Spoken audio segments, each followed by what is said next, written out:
belle, hein, c'est la métier, vous avez vu la Alors, Bessimcha Vetour Leva. Je suis joaillier, ça fait ça de métier, c'est normal. D'abord, ce qui est important à dire, c'est Nidvadut. Nidvadut, c'est que c'est pas comme un cours de Torah.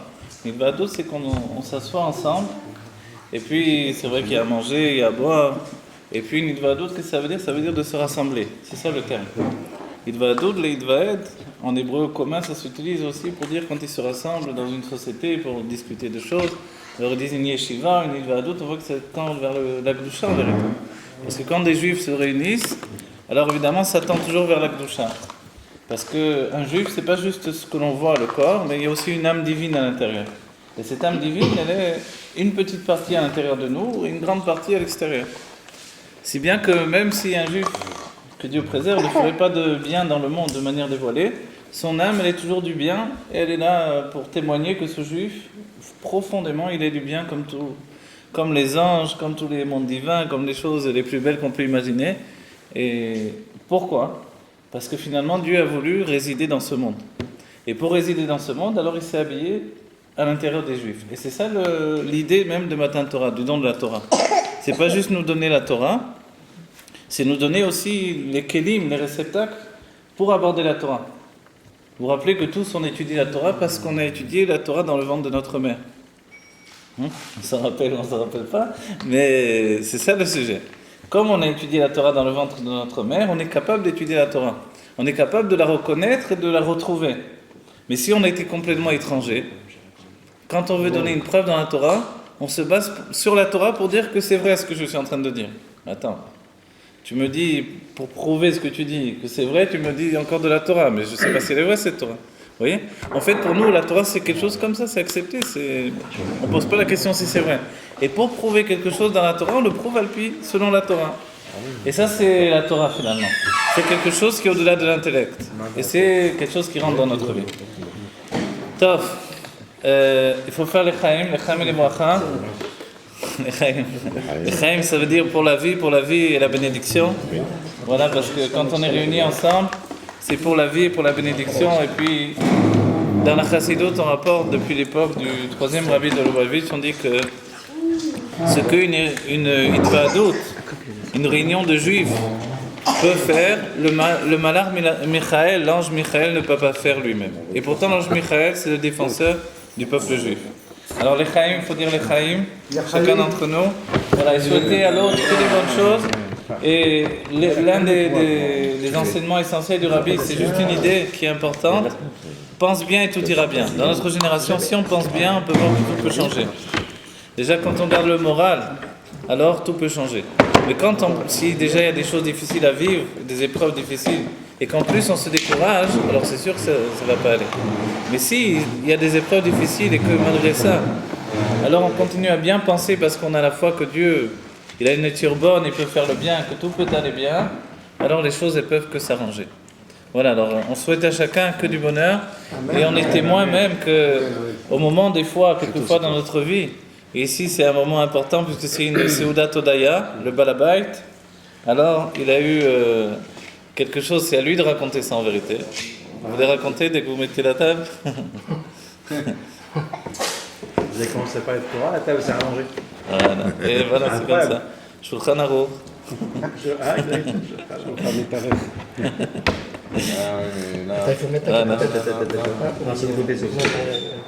Vous savez, ça veut dire Shulchan Aruch, c'est une table dressée, c'est comme ça.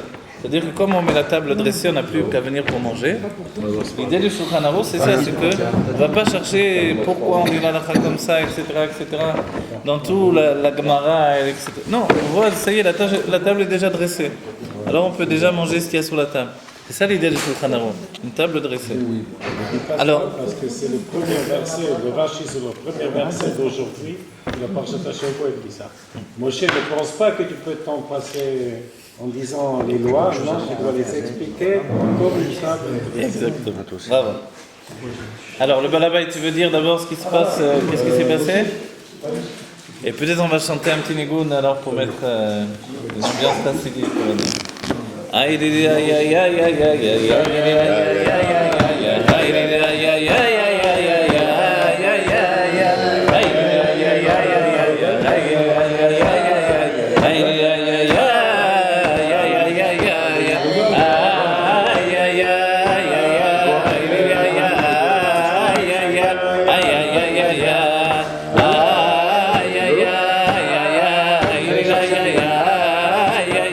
Aïe aïe aïe aïe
Chaim Libracha.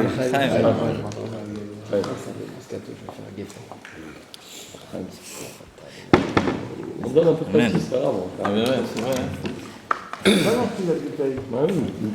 jette carrément une... On dit que les Chaim, ça peut sauver une vie. Il y a une histoire comme ça de Reb Shmuel Monkes.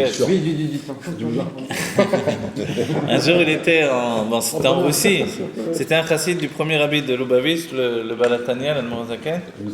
Et un jour, il était dans une charrette, en pleine neige. Il a dû voyager comme ça. Et il faisait moins, je ne sais pas combien il fait en Russie, moins 24, moins 30. Et puis, il s'est vu à un moment, il s'est vu en train de mourir, il faisait trop froid. Et le goy qui conduisait la charrette, alors il s'est rendu compte qu'il était en train de partir, quoi. Il était glacé, il partait. Alors qu'est-ce qu'il a fait? Il transportait la vodka, il a ouvert un fût de vodka, il a pris la vodka, il lui a donné la vodka. Et comme ça, il a réchauffé et il a tenu jusqu'à ce qu'il arrive dans un endroit pour pouvoir se chauffer. Et après, dès qu'il a eu l'occasion, il a fait une vadout, il a dit au chassidim, sachez qu'un verre de vodka, ça peut sauver une vie. Parce que le pire qui peut arriver à un juif, c'est d'être froid. Si on est froid, alors on peut mourir. Et c'est pour ça qu'on dit toujours, tant qu'on est chaud, ça peut aller. Quand on est chaud, ça veut dire même que Dieu préserve pour des avérotes. Mais si on est chaud, ça va, on peut toujours mettre cette chaleur dans la Kedusha, dans la Vodat Hashem, le service de Dieu, faire des mitzvot, etc. Mais quand on est froid, ça commence à aller très mal. Alors c'est très grave pour le juif. Alors c'est pour ça, il faut toujours être chaud. Et c'est pour ça que dès qu'on se réunit, on fait les chaim, Il faut connaître les limites aussi. Hein? Il faut connaître les limites aussi. Il Il ne faut pas dépasser les bornes. les chaim, les bracha, les chaim. Tu m'as choisi votre activité maintenant. Amen, amen. Et puis que tous les Français fassent la gamme. Ouais, qu'il a plus dans le monde. La voiture, elle connaît la route. Non, d'abord, il va faire Le pilote automatique. Sinon, on ne va pas faire. Ah bah, si elle paye, ils vont jamais venir. Le rabbi, il n'a jamais été sous. Je ne me rappelle pas de tout le temps. On l'a mis sous vraiment. Il a peut-être été une fois, je ne sais pas. Ouais. Ouais, je ne sais pas, mais enfin. Je vais vous raconter une histoire juste un petit massé, c'est pas une grande histoire, mais il est dit sur le Baal Shem Tov qu'une fois il est arrivé dans un endroit comme ça, et il y a le balabay de l'endroit, il a apporté un verre d'eau de vie. Il a apporté un petit verre comme ça, vous savez, l'eau de vie comme ça, comme la bourra quoi. Et c'est des petits verres comme ça, mais c'est très fort. Alors il apporte ce verre, et le Baal Shem Tov il a dit c'est quoi ça? C'est pour un verre pour les enfants que tu m'as apporté. Il a dit non, c'est très très fort, rapide, c'est très fort, il vaut mieux prendre une petite dose. Il a dit non, apporte-moi, moi je veux un verre comme ça. Alors il a apporté un verre plus grand, il a dit moi je veux un verre. Alors il a apporté des verres, c'est comme les grands verres de bière là. Le Baal Shem Tov, il a pris, il a bu d'un trait. On dit il est devenu tellement saoul. Le Baal Shem Tov était gingy, il était roux. On dit que ses poils de barbe ils se sont dressés comme ça. Mais qu'est-ce qu'il a fait? Il a mis la main devant les yeux et hop, il est redevenu normal. Et il y a la même histoire comme ça avec le Tzemar Tzedek, avec le troisième rabbi de Lubavitch. Il a fait la même chose, il était roux, c'est le lien qui existe entre les deux. Et il est arrivé la même chose, il a bu comme ça un grand verre aussi. et il est devenu sourd, et puis aussi il a mis la main devant les yeux, et tout s'est bien passé. Et le rabbi, on a vu cette même action aussi. Et le Tzemar Tzedek, il a expliqué, on a demandé qu'est-ce qui s'est passé. Il a dit, quand j'ai vu, j'étais sourd complètement.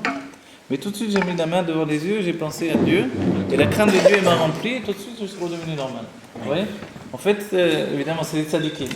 Les tzadikim, c'est pas qu'ils ne sont pas sourds, parce que l'alcool, il agit même sur eux. L'alcool, c'est quelque chose de chimique. Donc, dans le sang, ça agit. Mais la crainte de Dieu, elle est plus forte chez eux que l'effet de l'alcool sur le sang. Alors, voilà. Donc, je suis d'accord avec vous. Il faut savoir qui on est pour pouvoir le faire. Exactement. Bravo. Parce que sinon, Ça y est, C'est-à-dire que si t'es requin, tu il peux commence à devenir tzadik. Il devient tzadik. Alors, le Balabait va nous dire alors pourquoi on est réunis ce soir, c'est très important. Il y a eu il n'y a pas longtemps un Souda qui était aussi une Souda Todaya, une Souda de remerciement, donc un repas pour remercier Dieu. Et le Balabait ce soir, il fait un repas pour remercier Dieu et en bon juif, il ne le fait pas tout seul, il apporte des autres juifs avec lui pour remercier Dieu. Voilà, et on lui souhaite une grande vie, une longue vie, beaucoup de voilà, un grand bonheur dans cette maison, ou dans les autres maisons, avec sa femme, avec ses enfants, une grande joie dans tous les maasim du quotidien. Le rabbi, vous savez, ce qu'il nous dit, c'est pas, il n'attend pas de nous que l'on fasse des choses extraordinaires, c'est que dans les actions de tous les jours, dans notre maison, avec notre femme, avec nos enfants, avec nos voisins, avec des petites choses, c'est là où on peut être des tzadikim. Parce que c'est notre condition. C'est là où on fait des choses merveilleuses et magnifiques. C'est là la valeur du peuple juif. C'est ces petites choses. Des fois, quand on prie, on croit... Qu'est-ce qu'on croit ? En fait, quand on prie, qu'on se donne ne serait-ce que quelques minutes dans la prière où je donne mon cœur à Dieu vraiment, alors je fais quelque chose qui n'existait pas au monde avant ça. Voilà. Alors les Chaim, une longue vie et un grand bonheur et une bonne santé.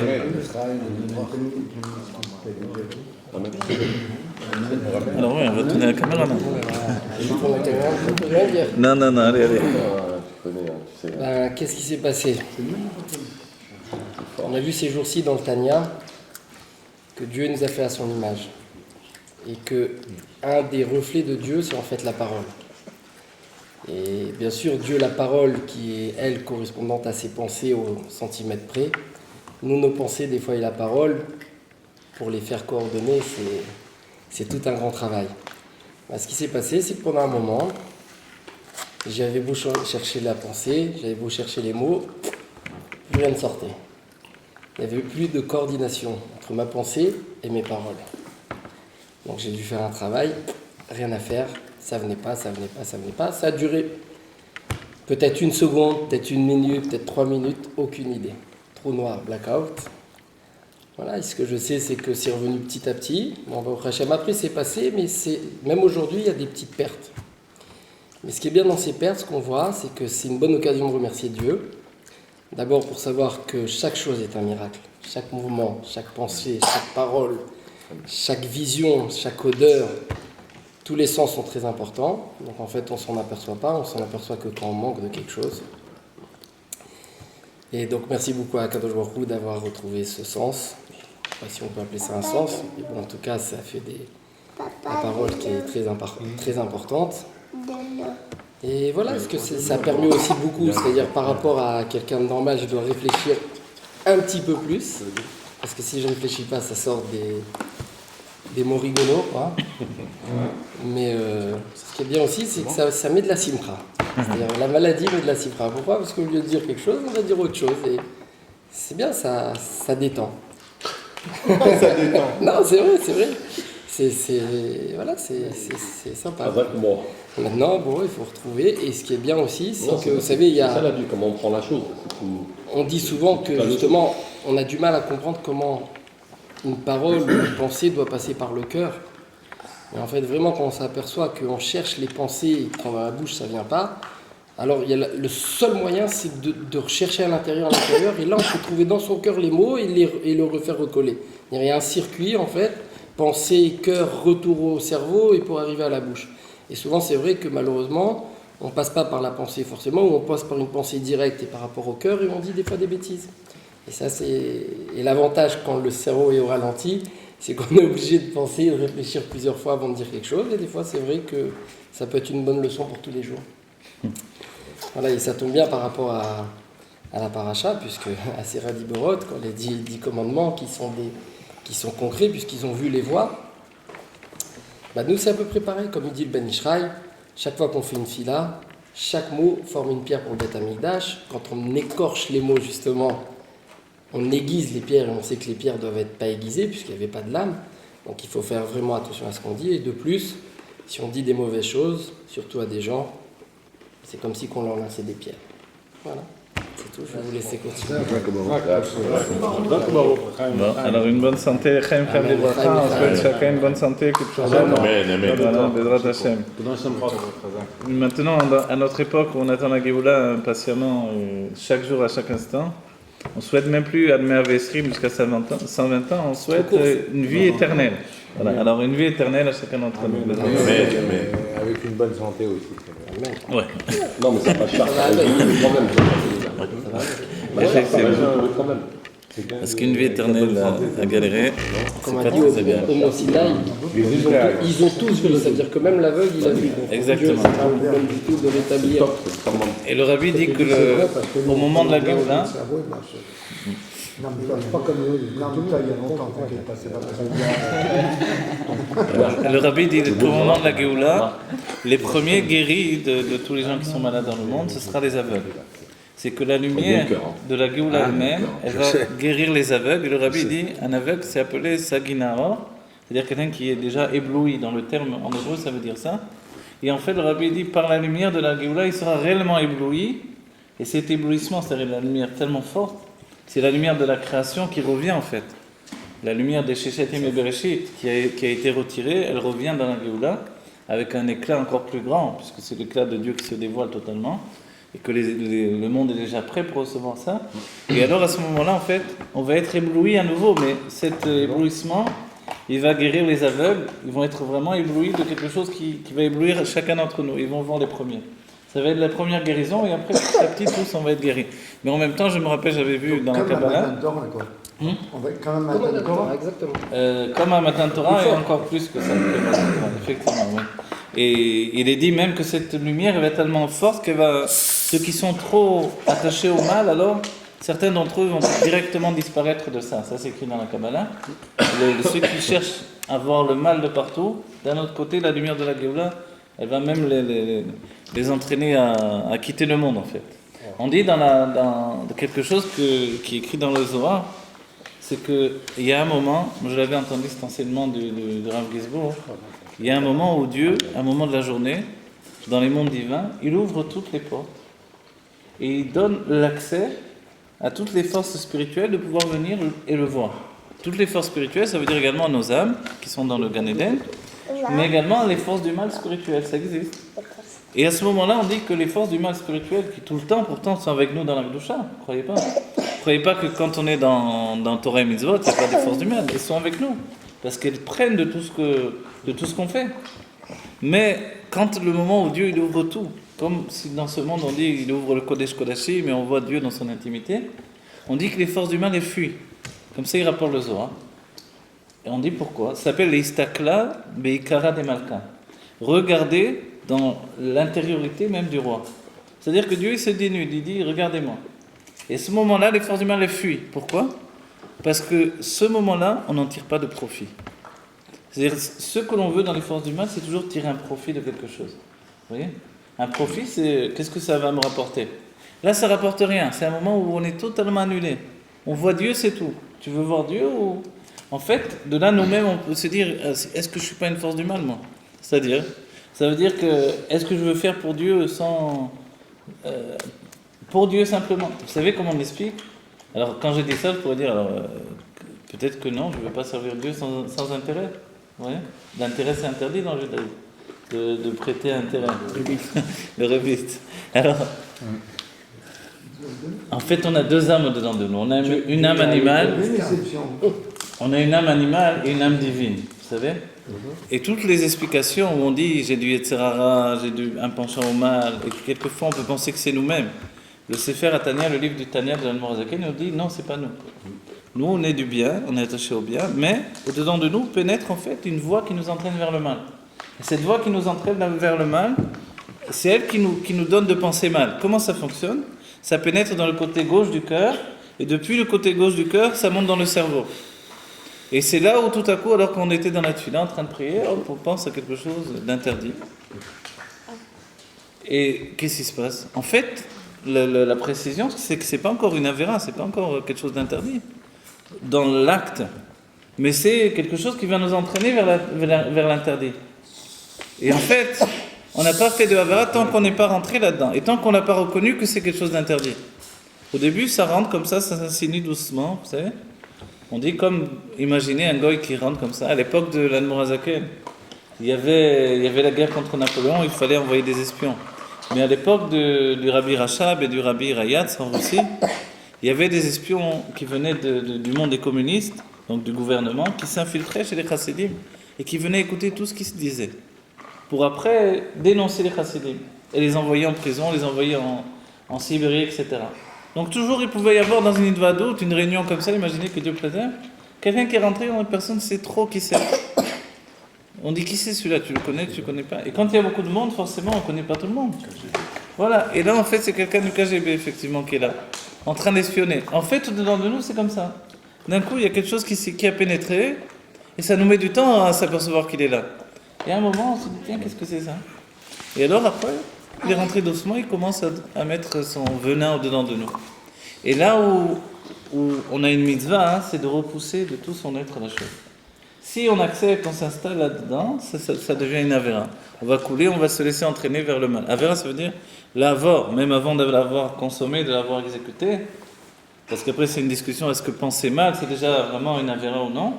Mais l'avéra, dans le sens, ça veut dire de passer de l'autre côté. On est du côté, d'un certain côté, on dit Avraham à Ivry. Pourquoi on l'appelait Avraham à Ivry? C'est-à-dire, Avraham, il est passé de l'autre côté du fleuve. Le monde était d'un côté du fleuve, Avraham, il est passé de l'autre côté du fleuve. Et en fait, comme ça, il y a toujours un moment dans notre vie où on peut passer de l'autre côté. Et c'est quelque chose d'inconscient, c'est pas qu'on s'en aperçoit. Mais à ce moment-là, il y a tout notre être qui s'est mis de l'autre côté. C'est comme Pessah. Voilà, Pessah, c'est l'avor, passe au vert. On passe au vert. Ouais, passe au vert, exactement. C'est le fait du diloug, un bon. Mais en fait, comme on est passé de ce côté-là.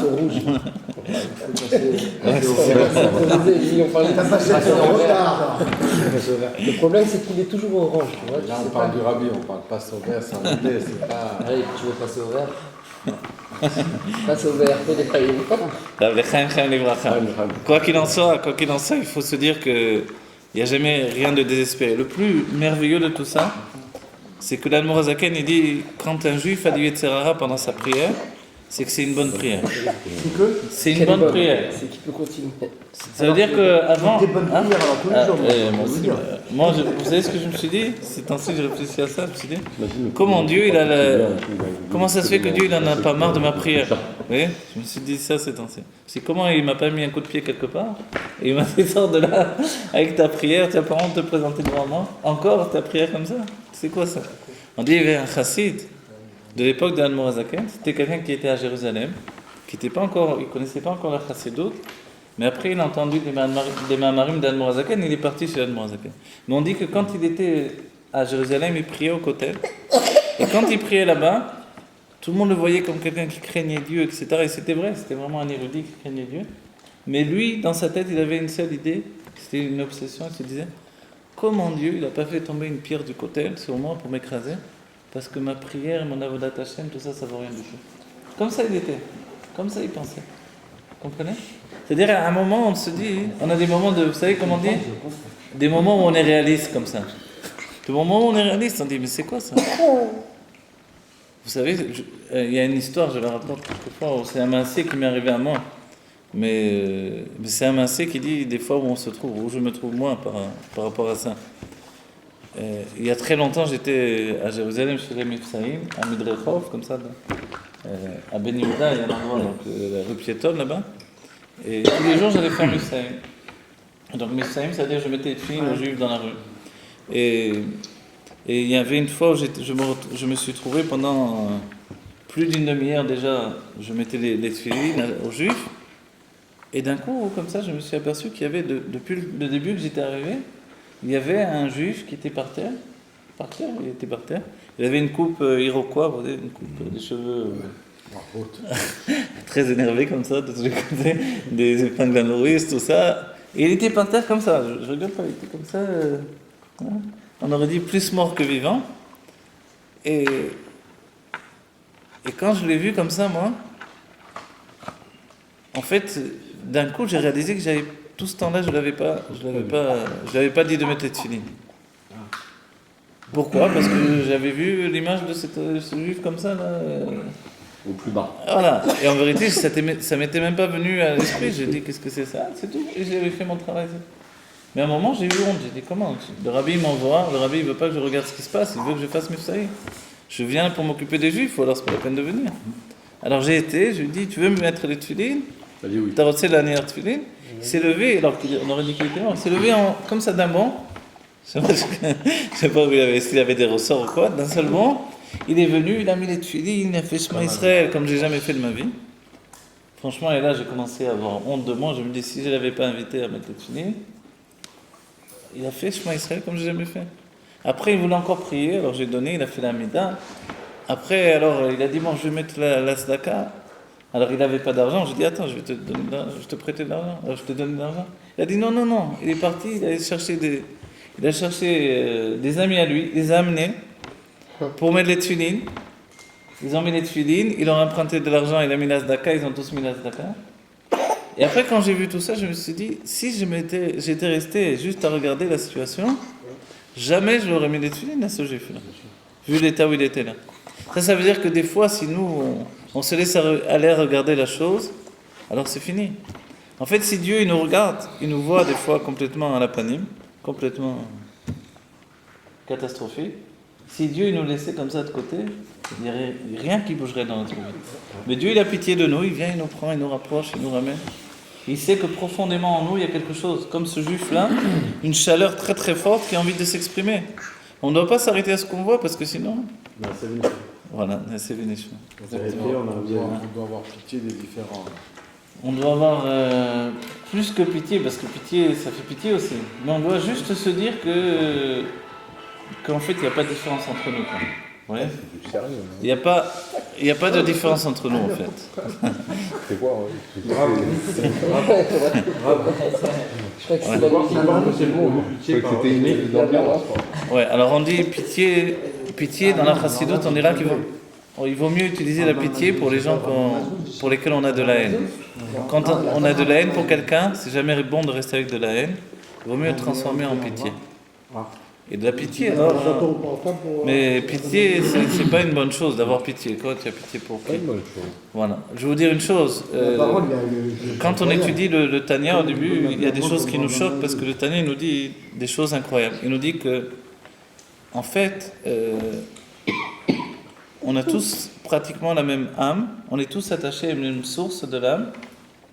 C'est juste dans les dévoilements il y a des différences, mais dans la source on est tous pareils. On est tous au niveau le plus élevé.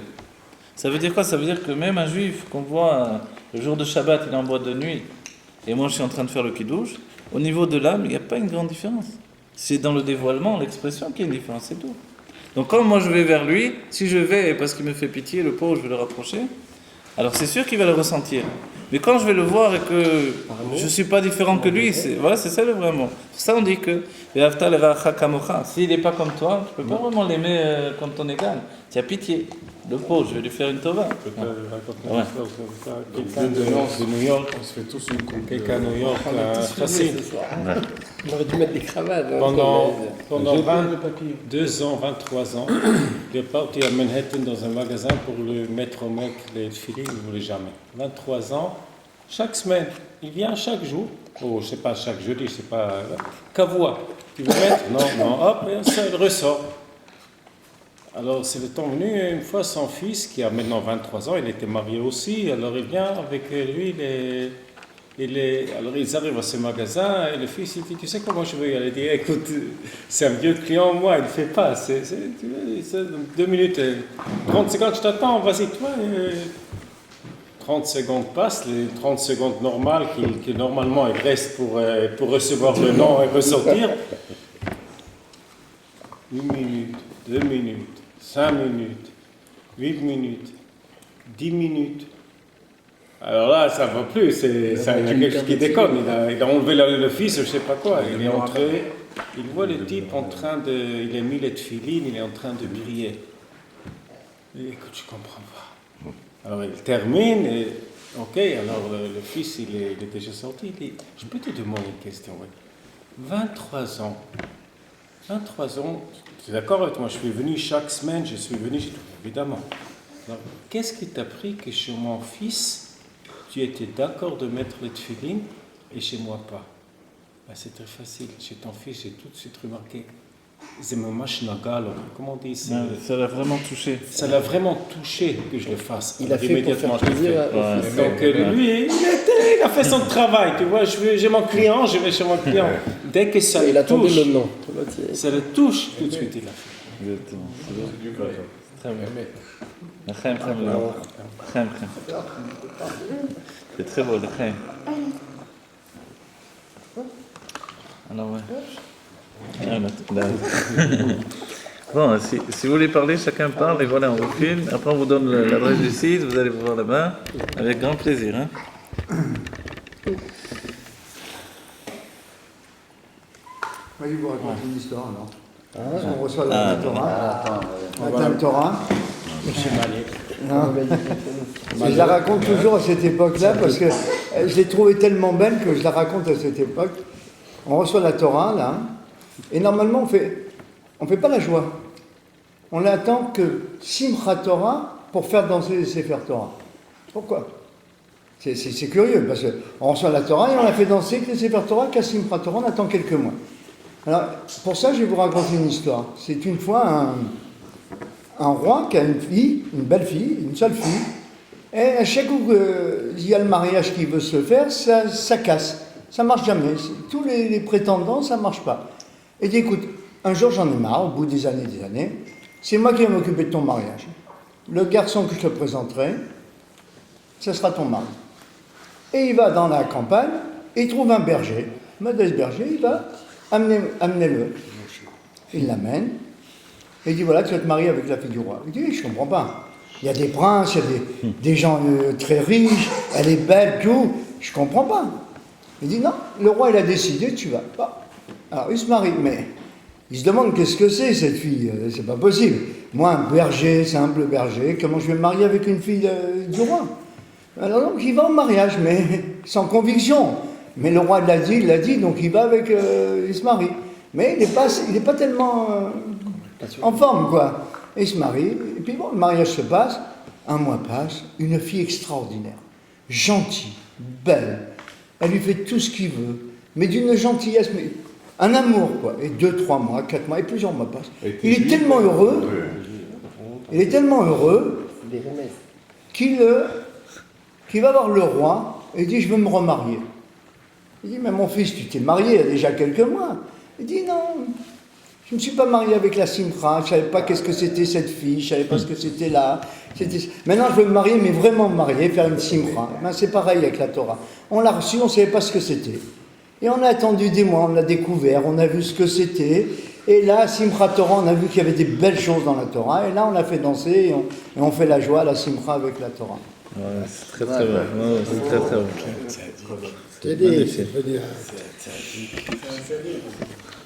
Alors, qu'est-ce qu'il veut encore parler? Dire une histoire?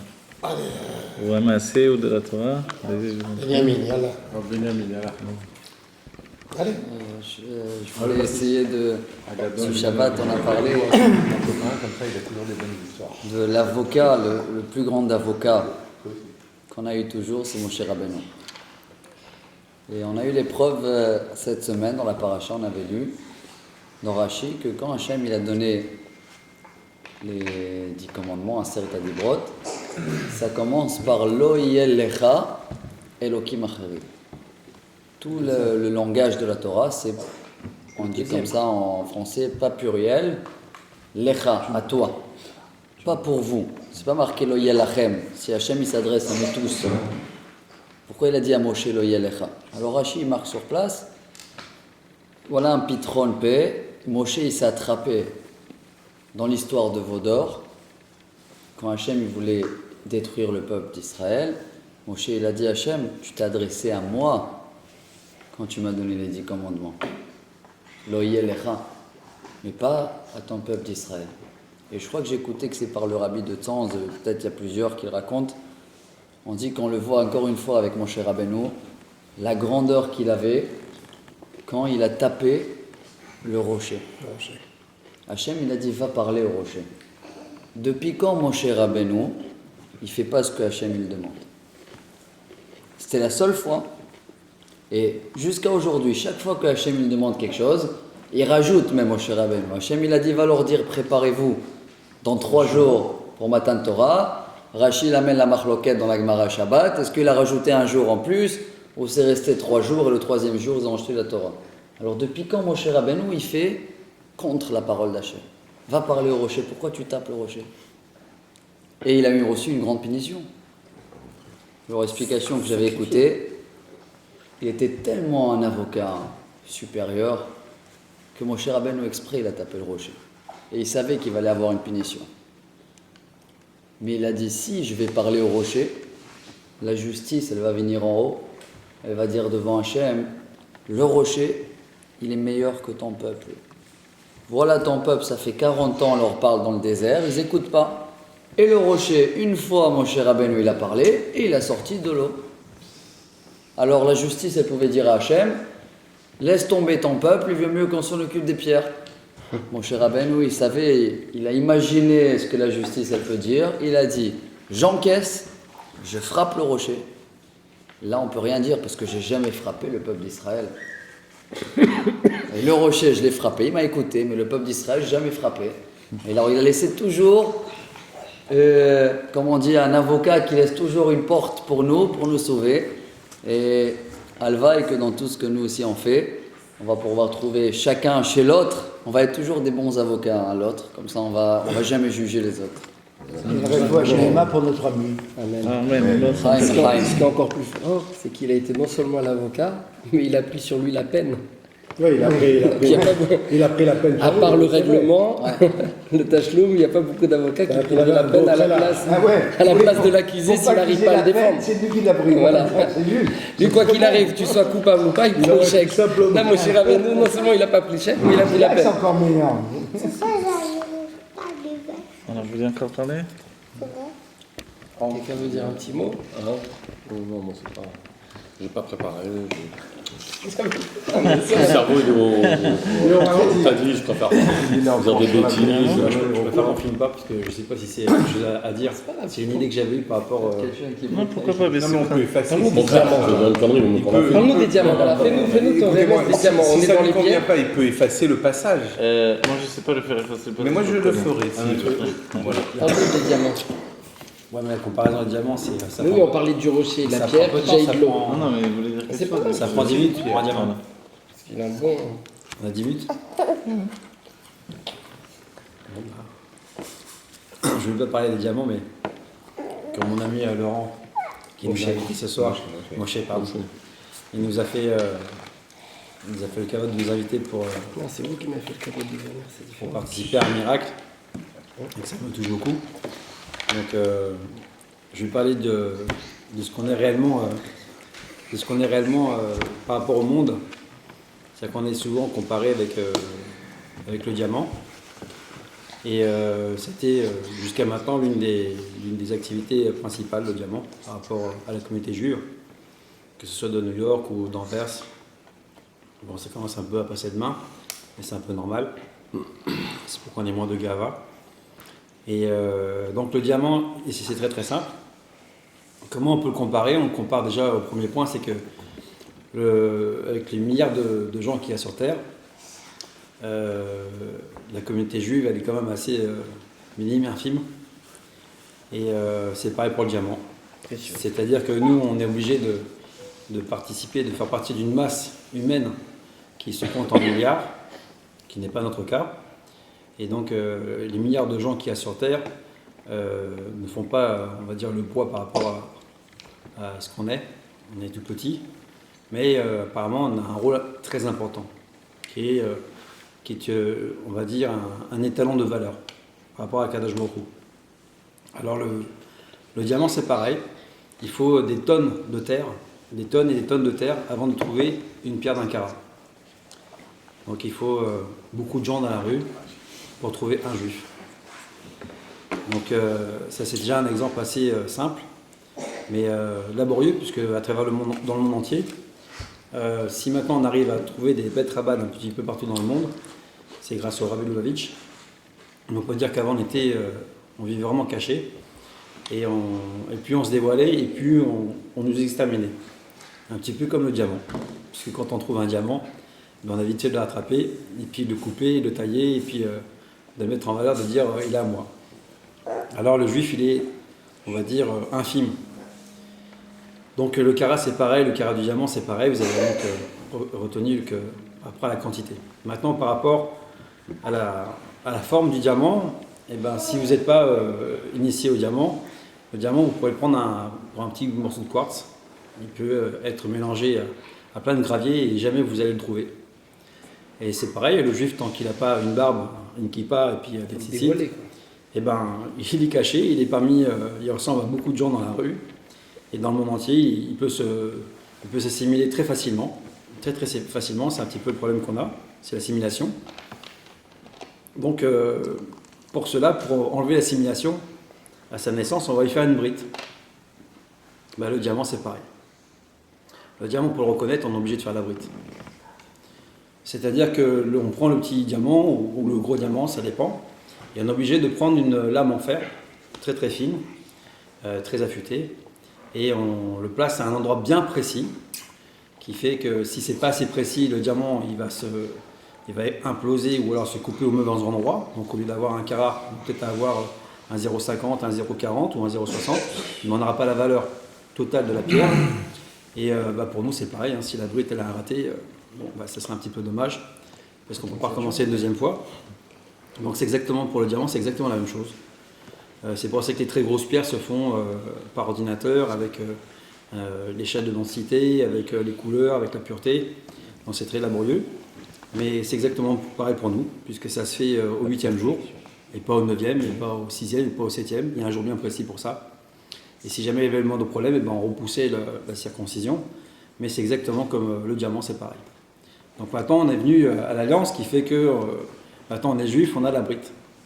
Donc maintenant, on sait que c'est un diamant, on l'a coupé, on a vu l'éclat et on a vu comment il brillait. Maintenant, pour mettre ce diamant en valeur, on est obligé de faire des facettes. Alors les facettes chez nous, chez le juif, c'est les mitzvot. Alors ce qui est très rigolo, c'est que le nombre de parachiotes qu'il y a dans la Torah, c'est à peu près, je crois que c'est 52 ou 50, 52, 54. Et le nombre de facettes qu'il y a dans un diamant, c'est 56. Alors, il y a des fois c'est 58, bon maintenant c'est 100, hein, maintenant c'est 110. Alors ça dépend un petit peu, mais ça dépend de la table, de la pierre qui est le dessus, et de la colette qu'on coupe, qui est la pointe, on coupe la pointe. Donc on peut arriver des fois à quelque chose près à le même nombre de facettes pour un diamant. Donc les facettes d'un diamant, elles se font avec le temps. Il y a des étapes pareilles, c'est assez laborieux. Et on va en faisant des grosses facettes d'abord, et après on affine. Et c'est exactement pareil pour la Torah, qui est la Torah quand on veut l'apprendre. On ne commence pas à prendre les moindres détails, parce qu'on va s'y perdre et puis on n'aura jamais rien appris. On commence par ce qu'on aime et par des idées importantes de la Torah. Donc les valeurs qui sont les 10 commandements, ce sont les premières phases à apprendre. C'est pareil pour le diamant. C'est-à-dire on le tourne, on fait des grosses facettes de chaque côté comme ça. Et une fois qu'elles sont bien parallèles et qu'elles sont bien avec les bons angles, donc c'est pas simple, et après on peut les affiner. Après on peut rajouter d'autres facettes de chaque côté. Pareil pour le juif, on peut rapporter donc l'étude de la Gemara, l'étude du Tanya, donc après les Nevi'im, après et tout ce qui s'ensuit. Et donc après c'est très simple. La couleur de diamant. La couleur du diamant, c'est la pureté. Alors chez nous, c'est très marrant parce que le diamant, il est pur quand il est blanc-bleu, mais blanc transparent. Et je ne sais pas pourquoi, mais on remarque souvent que la barbe de notre sadikim, elle est blanche, incroyablement blanche, transparente. Et donc j'ai trouvé que c'était un rapport assez fort. Si ce n'est qu'après, on dit dans la Torah que quand on a une tache sur notre costume, on peut l'enlever, c'est une avéra. Et c'est pareil, mais c'est juste, c'est très récent qu'on peut enlever les taches au diamant, donc je pense que c'est par rapport à l'ère messianique, parce que maintenant on peut réparer un diamant, on peut lui enlever des inclusions ou le teinter pour qu'il devienne quand même blanc.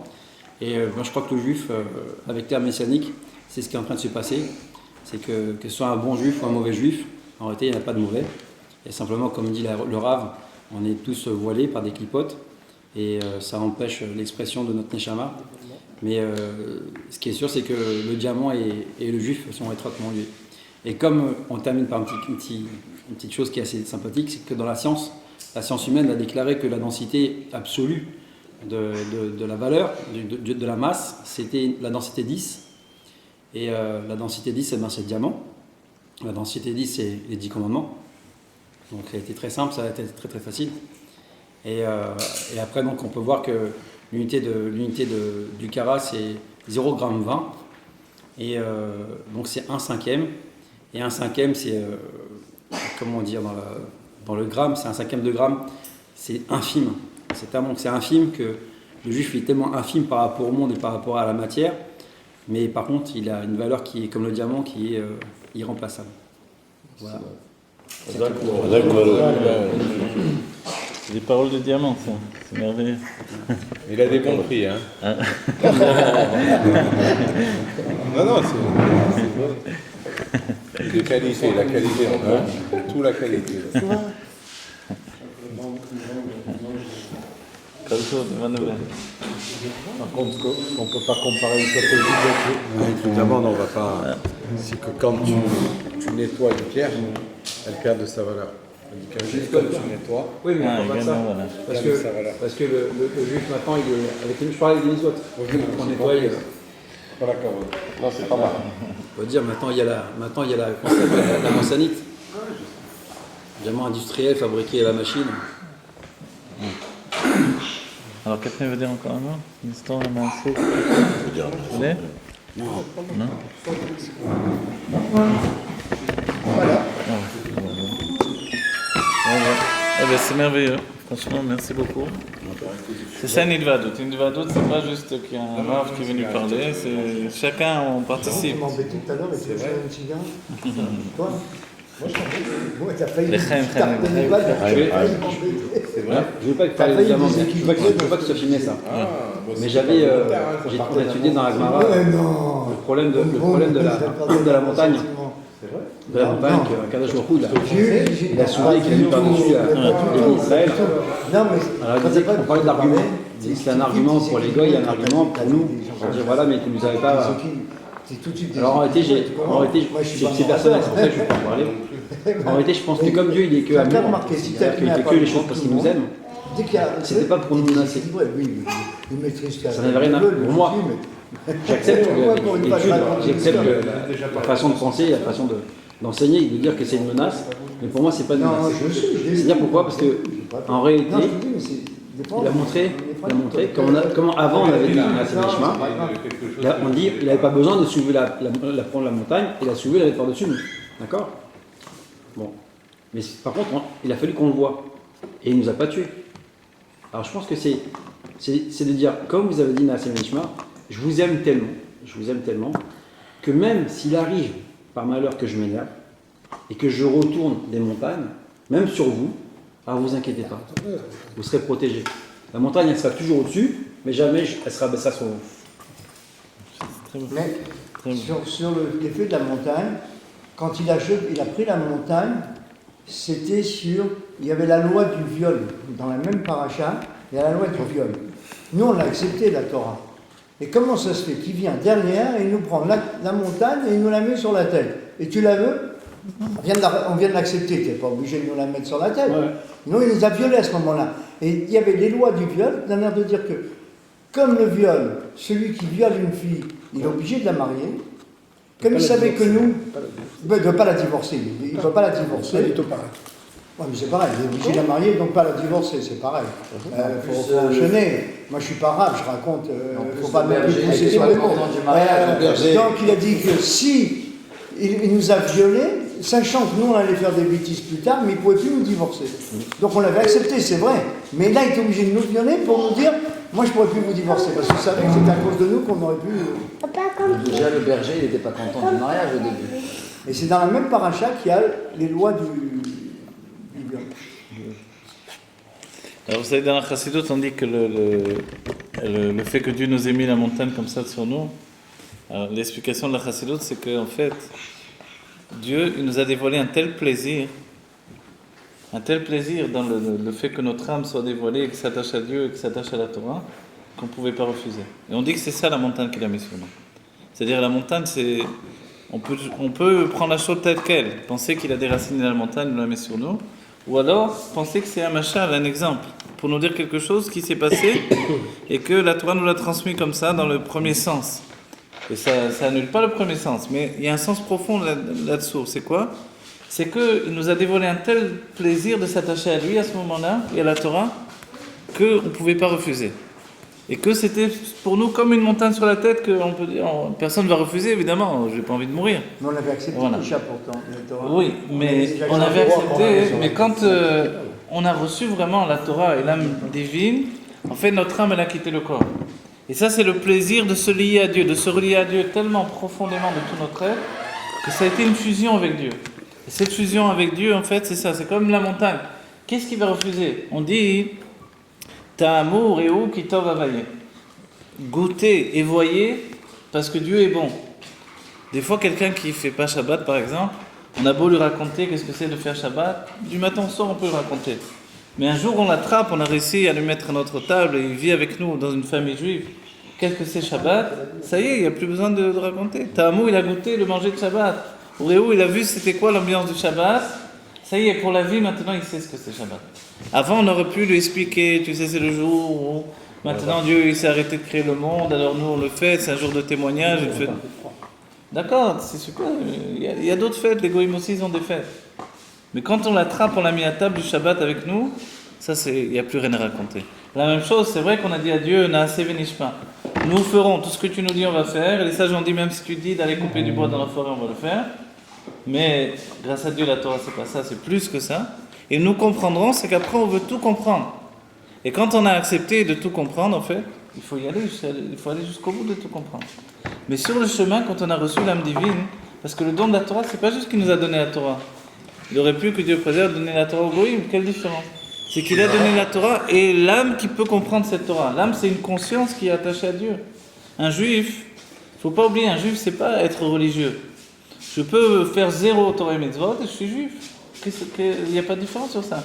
Un juif, c'est être juif. Être juif, c'est depuis le don de la Torah, on est sûr. Avant, il y a des sfekot. Est-ce qu'on était juif ? Est-ce qu'Abraham Avinu était déjà juif ? Et ça, je discute beaucoup de ces sujets-là. Mais au moment du don de la Torah, même à la sortie d'Égypte, on demande, les sages demandent, est-ce qu'on est déjà sorti comme des juifs ou... Mais au moment du don de la Torah, c'est fini. On est des juifs et une mère juive va enfanter un fils juif. Et d'être juif, donc, peu importe qu'il fasse Torah et mitzvot. C'est ça ce qui rend fou même les goïms. C'est qu'un juif, c'est un juif, c'est tout. C'est pas une religion, ça n'a rien à voir avec une religion. Être juif, c'est être juif. Alors pourquoi on demande d'être religieux ? Être religieux, c'est juste exprimer ce que j'ai au-dedans de moi. C'est vrai, alors si Dieu il avait dit couper du bois dans la forêt, on aurait été bûcheron. Mais il a dit de faire les mitzvot. On comprend rien pourquoi on met les tefilines, pourquoi on allume les bougies du Shabbat, pourquoi quand on a acheté quelque chose de neuf, il faut le tremper dans de l'eau qui est sale la plupart du temps. On comprend ça ? Personne ne comprend. Mais comme Dieu l'a demandé, on le fait. Et en fait, c'est ça. Être juif, c'est pas la Torah et la mitzvot, mais Torah et mitzvot, c'est l'expression de mon judaïsme. Vous voyez, c'est comme quelqu'un, il a une belle voix, mais il chante jamais. Il chante pas, mais il a une belle voix. Mais le jour où il chante, il va dévoiler qu'il a une belle voix. La même chose, nous, on est juif du départ, peu importe. Quoi qu'on fasse, on est juif, c'est ça. Mais après, quand on dévoile ce judaïsme, on a fait quelque chose. On a fait ce pourquoi Dieu, en fait, il nous a transmis le judaïsme. Pour briller dans le monde, c'est la lumière. Quand on fait une mitzvah, on éclaire le monde. Le monde, il est obscur. Si on le laisse, si les juifs s'arrêtaient de faire des mitzvahs, mais le monde, il retournerait au néant. Toute la science et tous les trésors de l'humanité, ça ne va pas sauver le monde. On dit que si on ne reçoit pas la Torah à Rosh Hashanah, le monde, il retourne au néant. Bon, les Chaim, ce qui est important, c'est qu'on va recevoir la Géoula. Vous savez, on est la génération qui va recevoir la Géoula. C'est le plus important. C'est-à-dire qu'on est tous des juifs méritants et tous les juifs, aujourd'hui, on doit les voir avec un regard où... Il est bon. Alors, les Chaim, merci beaucoup. Les Chaim, les enfants. Ça, c'est du très bon vin, ça. Voilà, donc on dit que vous savez qu'il y a un vin qui est gardé depuis la nuit des temps pour la Géoula. Ah ouais. Hein? Il y a une ameshuma, un vin qui est gardé pour faire le kiddush de la Géoula. Uniquement pour faire le kiddush. Uniquement. On dit le bon vin, plus il est vieux, plus il est bon. Pas les vins nouveaux, des fois plus il vieillit et il devient mauvais parce qu'il met des produits dedans. Mais avant où les vins étaient bien faits, ils étaient préservés, en vieillissant, il devient un vin délicieux. Et là, le vin, imaginez, depuis le début du monde, Dieu, quand il a créé la vigne, etc., il a fait du vin, et il a mis ce vin de côté. Il a mis aussi de côté, on sait, le léviathan, c'est du poisson, c'est un poisson immense, vous vous rappelez, plus grand que toutes les baleines réunies. Il fait des kilomètres, et voilà, et il attend. Voilà, il y en avait deux de léviathan, vous vous rappelez, un qui a été tué et Dieu l'a mis dans du sel, c'était la femelle, pour pas qu'elle se reproduise et qu'elle fasse des... Et le mâle, il est préservé, pourquoi? Pour qu'il soit pour notre repas de l'air de l'avant. Il est dans les glaces là-bas, au nord. Le mâle, il est vivant, mais il bouge de temps en temps, peut-être qu'il fait des séismes dans le monde, il fait plusieurs kilomètres de long. Et celui-là, il attend pour la Géoula. Et il y a aussi un bœuf géant, qui a été gardé, voilà, le shorabar. Shorabar, ça veut dire le terme, le bœuf de la forêt. C'est un bœuf géant. Et tous les deux, à la fin des temps, le bœuf, il va encorner le léviathan il va faire la shrita du shorabar, avec sa nageoire, il va l'égorger, et après, finalement, on va manger. En entrée, oui. En entrée, on va manger du poisson. Et après... C'est ce que j'allais dire, Spielberg. Alors, a priori, vous C'est de savez... là qu'il s'est inspiré, Spielberg. Après, il y a une autre chose. Il a fait un truc comme ça, Spielberg? Non, mais il bon, va faire des choses comme ça. Quoi. D'accord. Là, ils sont en train de ressortir le film Godzilla, qui est un monstre marin. Ah, d'accord. Et alors, peut-être, c'est une allusion à ça. Bien sûr qu'il s'inspire, c'est évident. Mais il y a une autre chose aussi. Il y a un poulet qui est gardé, on ne le connaît pas trop celui-là. Ah non. Ouais. Poulet. Il y a un off aussi qui est gardé. C'est un secret, ça. Un off qui est gardé aussi pour la fin. On n'en parle presque pas, ni du vin, on en parle de Bécochi, voilà. Mais il y a aussi un off. Il n'y a pas une petite Adam Rout qui regarde. Les œufs du Léviathan. C'est pas de la tonara, c'est Des kilos. On dit que tout ça, tous ces niveaux, ça représente à la fois des tzadikim et des sortes différentes du peuple juif. Et ça va représenter en fait toutes les sortes de juifs de tous les temps, avec les tendances qu'on a chacun les uns les autres. Le Léviathan, c'est un tzadik. Et il y a les pigeons. Vous savez, il y a ceux qui aiment la Gemara, la Halacha, et il y a ceux qui aiment la Pnimut Torah, les secrets, la Kabbalah, la Chassidut. Le Léviathan, ça représente celui qui aime la Chassidut, qui aime la Kabbalah, les secrets. Le Shorabar, c'est celui qui aime la Gemara, la Halacha. Il est dévoilé, et le Off, lui, il est entre les deux. C'est quelqu'un d'intermédiaire. Et dans les niveaux de l'âme, on explique qu'il y a plusieurs niveaux aussi. Le Léviathan, c'est un tzaddik. Le Shorabar, on pourrait penser, c'est un rachat. Et le Benoni, il est Benoni, l'intermédiaire entre les deux. On va dire. Puis l'agma, tout ça. Alors voilà, comment ça peut être un rachat? En fait, parce qu'on dit que dans la fin des temps, si un Shorabar, il ne vient pas encorner le Léviathan, alors il peut tourner rachat. Pourquoi, que Dieu présente? Si on voit bien dans nos générations, si on étudie que la Torah niglée, alors ça peut être une catastrophe. Le Harizal, il dit qu'un posek halakha, quelqu'un qui fixe la halakha, qui va donner des halakhot, qui va dire il faut faire ça et ça, des décisions, pas juste un raf qui dit comme ça un truc, mais un vrai posek halakha, s'il dit la halakha qui ne connaît pas la pnimiut Torah, alors c'est sûr qu'il se trompe. Comme ça, il dit le Harizal. Il ne dit pas, il y a un safek, peut-être se trompe. Il dit c'est sûr qu'il se trompe. Il dit parce que en fait, c'est donner la halakha, c'est vraiment donner quelque chose qui doit être lié à Dieu dans tous les dévoilements des mondes divins. Et vous savez, notre héritage de juif, c'est pas juste la damchot et le couscous et la pkela. C'est aussi ce qui se passe. C'est aussi ce qui se passe dans les mondes divins. C'est-à-dire qu'on a un héritage de mondes divins, une sagesse divine, des sphirotes, des olamot, des mondes divins, Et ça aussi, ça doit nous toucher, ça doit nous regarder. Un jour à l'autre, il faut les aborder et les expliquer. Vous voyez? Faire un peu des cours, s'intéresser à ça, parce que c'est notre héritage. Le contraire aussi, alors. Hein? Le contraire aussi. Le contraire aussi est valable. Quelqu'un qui fait que de la chassidoute, que de la... Alors ça existe aussi. Par exemple, dans le Harizal... Ouais. Non, bien sûr c'est pas bon, puisqu'on a dit le Shorabar... Voilà. Exactement, il faut faire les deux. D'après le Rambam, quand on n'avait pas atteint l'âge de 40 ans, jusqu'à l'âge de 40 ans, il fallait étudier que du Niglé, que de la Gemara, de la Halacha. Et à partir de 40 ans, voilà. Le Harizal a dit, dans la fin des temps, ça va être... ce serait une mitzvah, une nécessité d'étudier cette sagesse-là. Voilà. Une obligation, une mitzvah. C'est-à-dire, a priori, c'est pas une mitzvah. C'est une mitzvah même dans la Torah. Pourquoi ? Parce qu'on peut plus travailler à sec. On peut plus. Voilà, on se réunit. On va dire, on va parler, on fait pas les chayim. On peut pas. On a besoin un peu de faire les chayim. On a besoin un peu.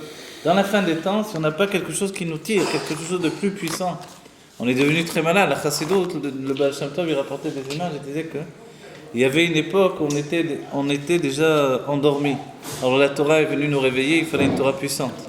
Et puis, dans les derniers temps, on a atteint un état de commun. Quand quelqu'un est déjà de temps de Baal Shem Tov, on dit que le peuple juif était complètement déjà tombé, évanoui. Il fallait lui murmurer son nom à l'oreille. Vous savez, quand quelqu'un est évanoui, on vient lui dire son nom à l'oreille et ça le réveille. Si ça ne le réveille pas, on dit qu'il faut dire le nom du chef de la génération. Et le Baal Shem Tov, alors son nom c'est Israël, il est venu dire au peuple juif, Shema Israël Hashem Elokeinu Hashem Echad, réveillez-vous. Il a éveillé comme ça le peuple juif. Et on ne se rend pas compte, mais dans le monde Sfarad, peut-être, c'est pas aussi significatif, puisque le monde Sfarad avait déjà l'attachement au tzadikim, la pshitout, la simplicité, l'étude du Zohar, de la Kabbalah, c'était normal. C'est ça la vraie richesse du monde Sfarad. Quand on étudie le Ben Ishraï, on se rend compte. C'est ça cette grande richesse du monde Sfarad. Et comme ils se sont mélangés, dit le Rabbi Rayatz, ils n'avaient même pas besoin de Chassidut parce qu'ils avaient déjà tout ça. Comme ils se sont mélangés avec les Ashkenazim dans la dernière période, aujourd'hui encore plus en Eretz Israël, alors, et que il y a une grande partie du monde Sfarad qui pense que l'essentiel c'est d'étudier que la Gemara, alors c'est pressé qu'eux aussi ils étudient la Chassidut pour revenir à leur source, qu'ils avaient déjà. Et c'est pour ça que Baba Saleh il a tellement aimé le monde de la Chassidut, le Baal Shem Tov et le Rabbi de Lubavitch et tous les rabbins. Pourquoi ? Parce qu'il a vu qu'il y avait quelque chose qui pouvait ramener le Sfarad à sa richesse. Cette richesse de la Pnimut Torah, la Kabbalah, c'est ce Léviathan, c'était un Léviathan, le Sfarad. Tout à coup, il s'est retrouvé chez Rabat, un bœuf. Mais non, tu n'étais pas un bœuf, toi. Et c'est ça le Inyan. Alors il faut revenir. Et revenir, c'est savoir qu'on a une richesse, chaque chose qu'on fait. Vous savez, il y a un enseignement que le Zohar il donne, et c'est un enseignement essentiel.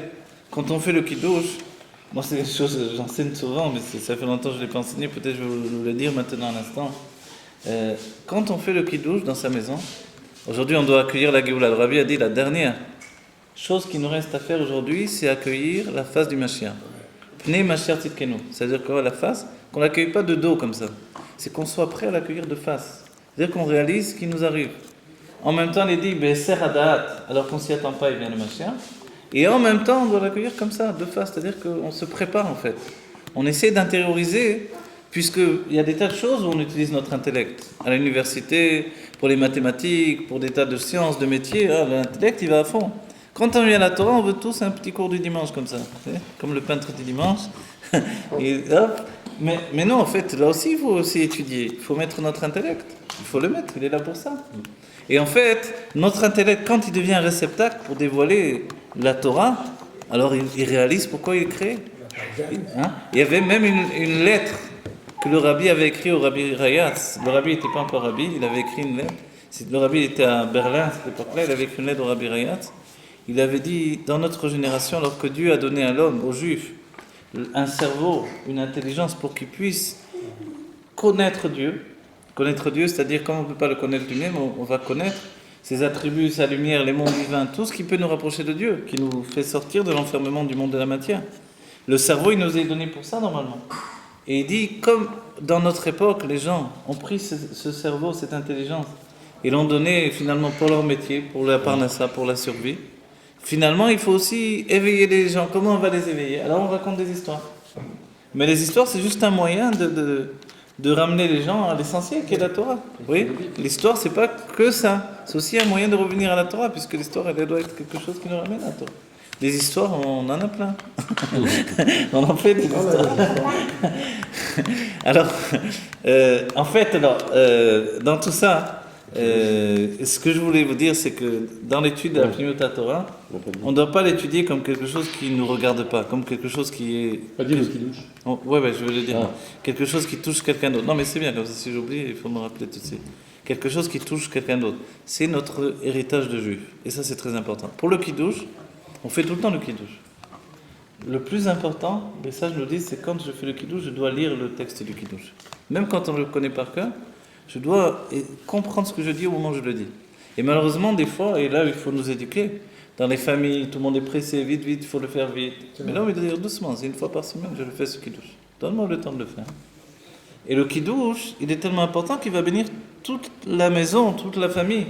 Mais il va aussi bénir toute la semaine. Parce que le Shabbat, il va bénir non seulement le Shabbat. Une vidéo du Rabbi, le Rabbi il lit, il ouvre pour faire une bracha. Voilà, exactement. Le Pour faire Rabbi, Mésonote, alors qu'il connaissait toute la Torah par cœur, pour faire même Mésonote. Voilà, le Rabbi il ouvre et tu dis exactement. quoi, et il fait Mésonote. Voilà, et le Rabbi monte à la Torah, il ouvre son sidour, il lit la bracha de la C'est Torah. vraiment une leçon ça, parce que les gens ils prient des fois, tu vois les mecs pour exactement, c'est vrai. C'est juste pour les autres, pour qu'ils aient pas honte de prendre. Non, mais ça nous. Non, mais il y avait un âme de ça, il dit de lire, ça donne On a l'habitude, c'est trop facile pour on prend le verre, même si c'est sur de pas d'erreur, c'est pas une question d'erreur. et puis on le fait sans regarder en ligne, parce que comme on le connaît par cœur. Exactement. Et ben, alors à un moment, tu as un mot qui va pas, alors là tu baisses les yeux pour regarder. Exactement. Et quand quelquefois on se donne juste le temps de comprendre ce qu'on dit, on voit que c'est beau, c'est très beau, quoi. C'est pas juste un. Atkinu Seudata, quand on dit les introductions, on parle de choses de vie, Atika Kadisha, etc. Moi, ça dépend des Nussarat, mais ça y est, dans la plupart, dans les Siddur Sfarad, ça y est, au départ, ça vient du Zohar, c'est pas vrai. Ouais, mais c'est tellement petit que les gens. Ouais, mais il faut se donner le temps de le lire, faut prendre vraiment. Et après, qu'est-ce qu'on dit? On dit que Dieu il a créé le monde, et puis qu'il s'est arrêté à ce moment-là. C'est des images tout ça, Dieu il s'est arrêté, Dieu c'est pas un homme qui s'arrête de travailler, il est fatigué, c'est quoi? C'est des images, voilà. C'est des images pour les enfants aussi. Voilà, mais ces images-là, c'est pour n'avoir plus Non, c'est vrai, parce que quand si tu leur fais kidouche, ils comprennent rien au kidouche. Ah bravo, voilà, et nous aussi on est les premiers enfants aussi, voilà. Non, mais c'est vrai. Voilà. Non, alors le sens du kidouche c'est ça, c'est que Dieu a créé le monde en 6 jours, le 7e jour il s'est arrêté. En fait il a créé le repos. Le repos c'est quoi? C'est la satisfaction de regarder ce qu'on a fait. De quoi? Oui. Quand on a fait quelque chose dans notre vie, qu'on s'arrête, qu'on regarde. Contemplation. Quoi? Cette contemplation, cette observation, ça donne une satisfaction. C'est agréable. C'est ça en fait. Le Shabbat, même si la semaine, ce qui est extraordinaire chez nous, des fois on a une semaine à la panique, une semaine catastrophe. Alors on va dire, alors quel rapport est-ce que Dieu il a dit là? Il s'est arrêté pour regarder la semaine. En fait, à ce moment-là, on se rend compte que si c'était pour arriver à Shabbat, la semaine elle valait le coup finalement. Des fois, une semaine qui n'est pas terrible, elle nous donne d'apprécier encore plus le Shabbat. Ça va l'air aussi. Oui, mais en plus. Ouais, en plus. C'est vrai. Je sais pas. Est-ce que tu fais la tefila en français, le kiddush en français? On est quitte? On est quitte ou on n'est pas quitte? Si tu sais l'hébreu, hein. Ah non, si on sait l'hébreu, non, on n'est pas quitte. Non, si on sait l'hébreu, non. Si je comprends pas l'hébreu. Je comprends pas du tout l'hébreu. Non, si vous savez lire l'hébreu, il faut le lire en hébreu. Non, mais vous pouvez ce que vous pouvez faire. Ce que je lui dis, c'est qu'une fois de temps en temps, oui. Je le fais en français pour que les enfants comprennent ce qu'on dit. Ah non, vous pouvez faire les deux, mais vous. Ça, ouais.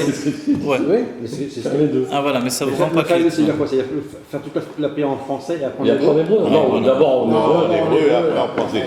Celle que vous faites en français, elle rend pas quitte l'assemblée. Parce que quand tu sais lire l'hébreu, t'es pas quitte de. C'est comme bravo, tu peux pas rendre quelqu'un quitte s'il sait lire l'hébreu. Pourquoi? Non, si vous savez pas lire en hébreu. Non, pas vous, mais je veux dire, si quelqu'un ne sait pas lire en hébreu, qui le lit en français, alors certainement qu'il peut. Et encore peut-être une question, rendre quitte les autres. Normalement, oui. En fait, il y a beaucoup de brachot. On voit Maseret Brachot et parle de ça, de bénédiction. Où on peut se rendre quitte comme ça. Merci Seigneur mon Dieu, roi de l'univers, qui a créé le vin, par exemple, le fruit de la vigne.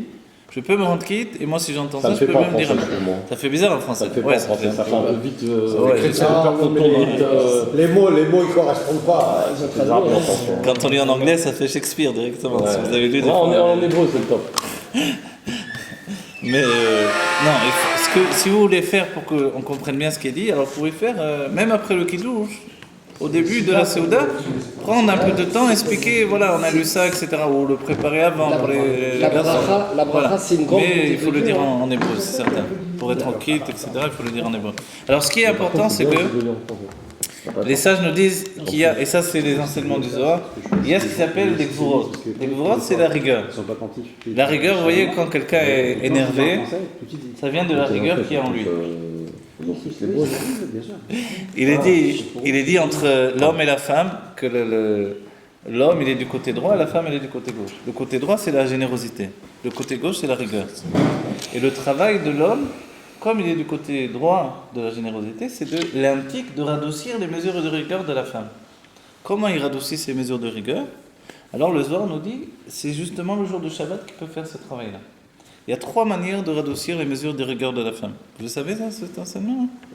Alors voilà, l'enseignement il est tel quel. Par le kidouche d'abord. Quand on prend le kidouche, on le prend le verre, bon, il est rempli jusqu'en haut, on fait même déborder pour qu'il y ait la bénédiction. C'est mieux que le pied. D'après la Kabbalah, le Zohar. Sans pied, quoi. Voilà, sans pied, parce que le verre il représente un hé, et si on met un pied, ça fait un kouf. Et un kouf, c'est une lettre qui n'est pas originelle au départ. C'est un hé qui a allongé le pied. Et on dit que kouf, ça devient kof. Kof, c'est comme un singe. On dit les forces du mal, elles sont comme des singes devant les hommes. Que kof l'ifne Adam. Adam, c'est la Kedusha. Donc, moi, je vous dis l'exemple. Maintenant, quelqu'un qui a un pied, il va s'inquiéter. Alors, si on a un pied, on ne peut pas le couper. Moi, j'avais un cote avec un pied. Quand j'ai appris ça dans le Zohar, j'ai été voir. J'ai dit. Ouais, si on a un verre et que.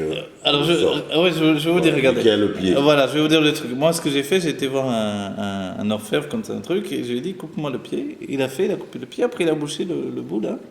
Et un verre à pied est devenu un verre sans pied.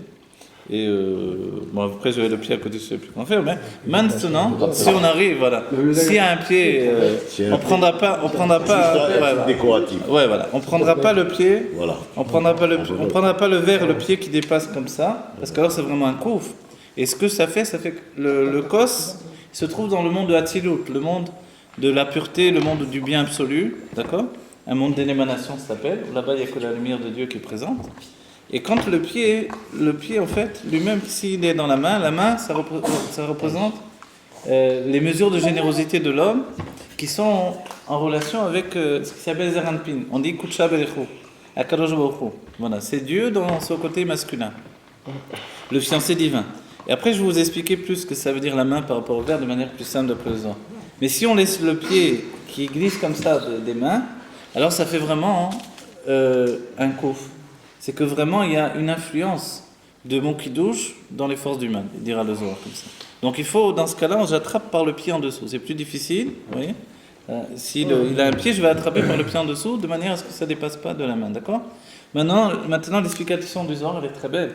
Il dit que Shushana ben Achorim, il est dit là-bas, Man Shushana d'Akneset Israël, c'est tout le début du Zohar, l'introduction. Et il dit la rose comme une rose parmi les épines. La rose, elle est parmi les épines, ça représente fait tout ce qu'il y a de mauvais dans le monde, et il faut la dégager. Vous voyez comme on dit à Motzi Lechem Minaret, il faut sortir le pain de l'arès, de la terre. De la terre, on le sort et on l'élève. Mais là, il y a beaucoup de choses, on fait Netilat Yadayim, aussi on élève les mains. Ça veut dire élever les mains, ça ne veut pas dire laver les mains. Vous voyez? Parce qu'il y a beaucoup de choses, il faut élever. Quand on retrouve à la source, alors on se purifie. Là aussi, le kos, on va le lever aussi. Il faut faire attention qu'il soit au moins, regardez, 1, 2, 3, voilà, qu'il atteigne au moins ça d'après les ordres. Vous voyez? Il doit venir au moins aussi haut que ça.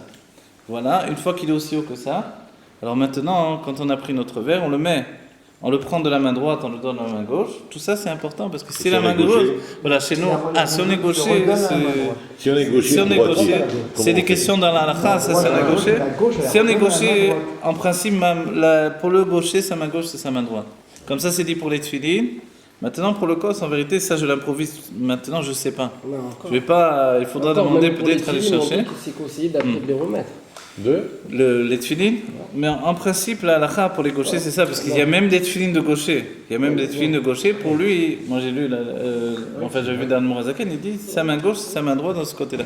Mais dans l'explication que je vous donne pour les droitiers, après je sais pas, il faudra poser la question à Rav al-Pi halakha. Mais voilà comment faire. On dit tout notre avodat Hashem, notre service de Dieu commence du côté droit. Parce que c'est la générosité. La générosité, c'est important. Même quand je m'habille, je mets d'abord le côté droit et j'enlève le côté gauche. D'accord ? Voilà. Pour la chaussure, je mets le côté droit, mais je noue et j'attache toujours le côté gauche d'abord. Pourquoi ? Non, on délaisse le côté gauche. Voilà. Exactement. Pourquoi on dit pourquoi le lacet, etc., c'est le côté gauche? Parce qu'il y a eu Akedat Yitzhak, entre autres choses. Il y a plusieurs explications, mais l'une des explications, c'est ça. Et Akedat Yitzhak, c'est Avraham, qui est une âme du côté droit, qui a attaché Yitzhak, qui est une âme du côté gauche. C'est comme si Avraham était masculin et Yitzhak féminin. Et ça va même plus loin, puisqu'Yitzhak était tellement féminin dans un corps, il avait une âme féminine dans un corps masculin, et l'homme, lui, on va dire, il disperse son énergie. Quand il est arrivé à l'âge de 37 ans, il n'avait plus de vie. Alors il a fallu l'Akedah pour lui donner une nouvelle âme. Vous voyez, il fallait vraiment passer par l'Akedah. La Keda, quand Abraham il a attaché son fils et puis il a mis le couteau sur la gorge, et en vérité, il est vraiment mort à ce moment-là. Et son âme, elle est restée 3 ans au Gan Eden, il dit le Midrash. Et à ce moment-là, il y a une âme masculine qui est venue en lui. Pourquoi il y avait une âme féminine? Parce que quand les anges sont venus faire la bénédiction pour donner l'annonce de la naissance, ils sont venus bénir Abraham et Sarah, tous les deux, on bénit un couple, on ne bénit pas l'un ou l'autre. En fait, ils sont venus les bénir. Sarah, elle a ri. Quand elle a ri, elle a annulé la bénédiction. Et après, les anges, ils ont recommencé exprès pour elle. Comme ils ont dit pour elle, ça a été que du côté gauche, puisque la femme est du côté gauche. Alors, que du côté gauche. Et à ce moment-là, du coup, c'est une âme féminine qui est venue, mais dans un corps masculin. C'était un garçon qui devait naître. Et comme l'âme féminine, vous savez, une femme, son âme, c'est comme ça. Elle reçoit et elle garde tout ce qu'on lui donne. Donc tout ce qu'on lui donne, elle va le garder. C'est-à-dire que, c'est même dans la halakha, puisque le Rambam me dira, une femme monte avec son mari, elle ne descend jamais. Vous savez ça?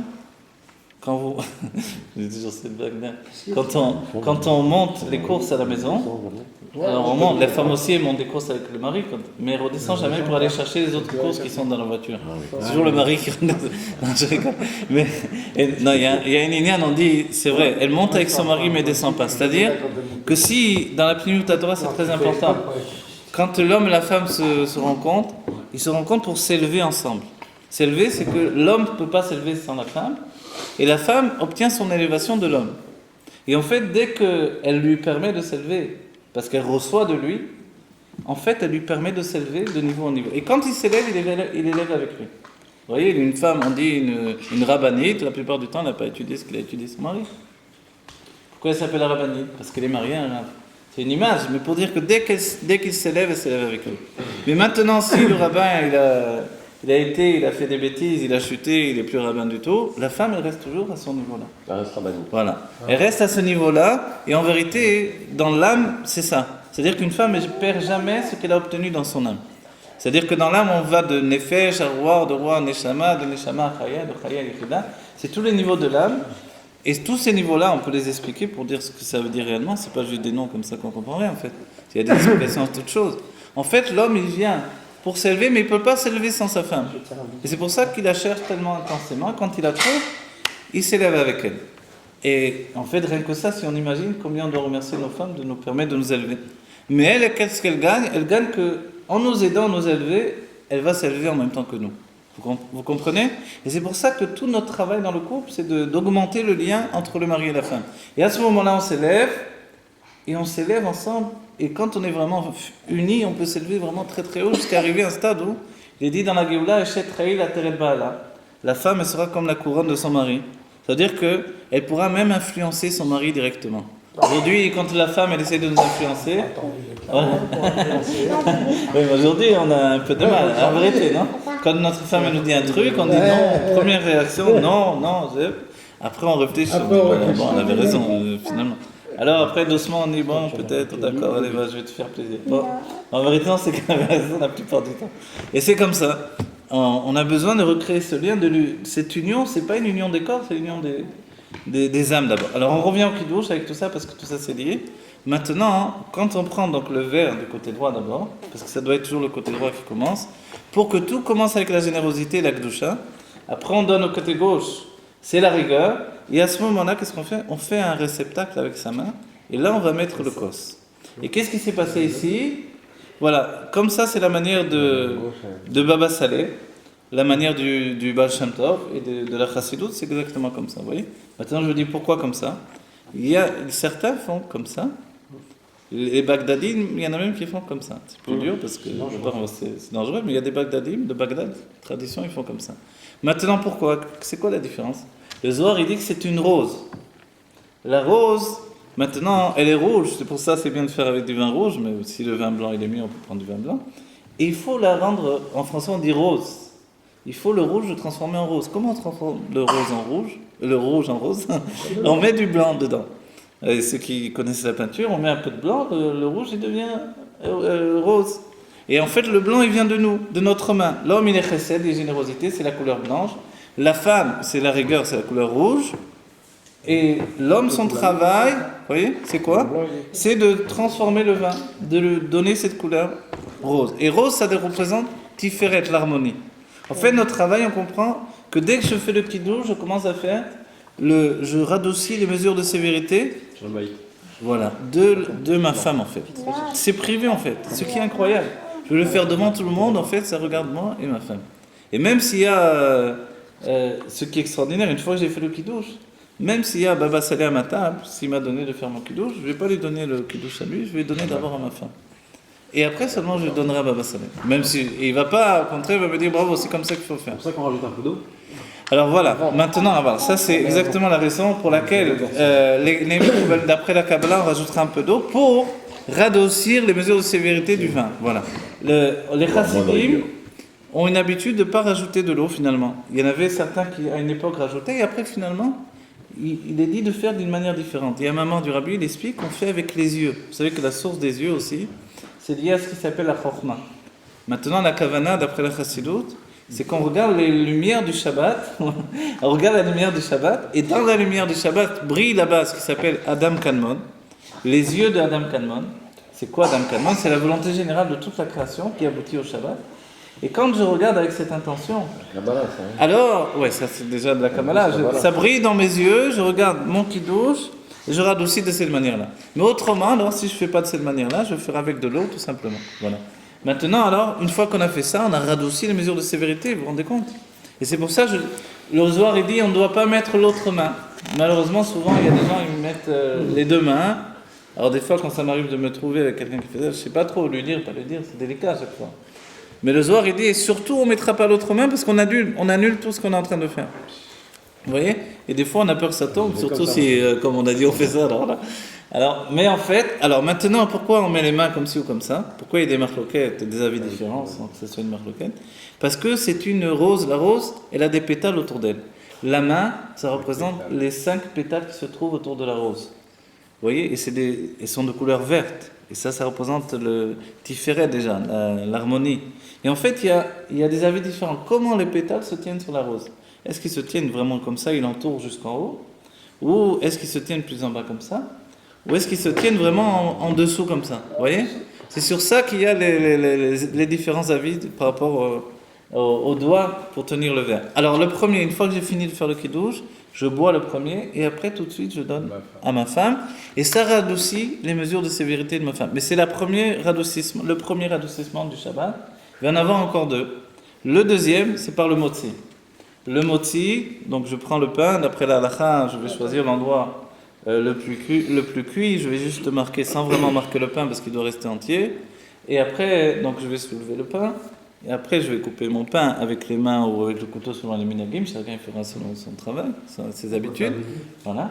Ou on peut faire les deux, bien sûr, commencer. Exactement, voilà. Mais il y en a qui ne veulent vraiment pas faire avec le couteau. Donc il faut. Voilà. Mechabet chacun, c'est des minagim, c'est important. Et après, une fois qu'on aura mangé soi-même. Alors avant de manger, on le trempe 3 fois dans le sel.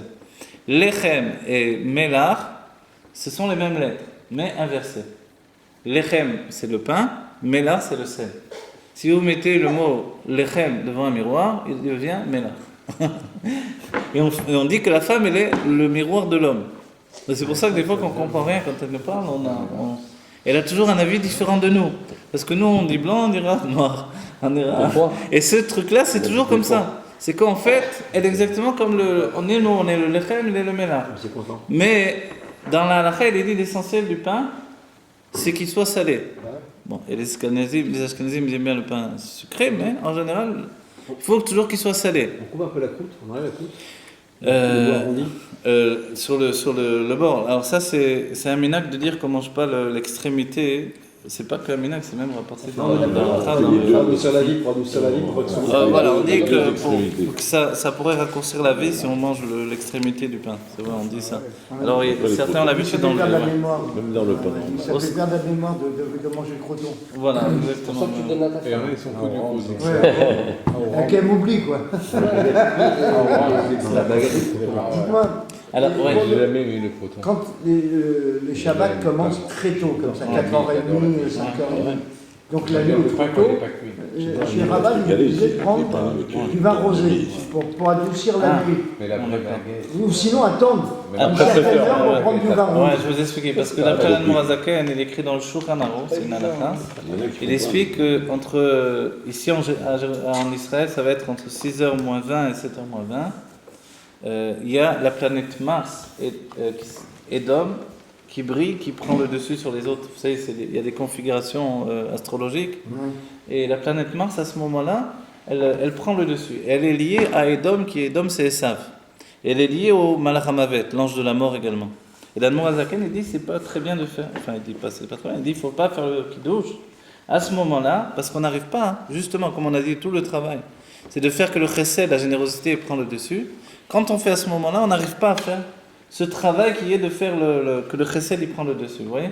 Que la générosité prenne le dessus.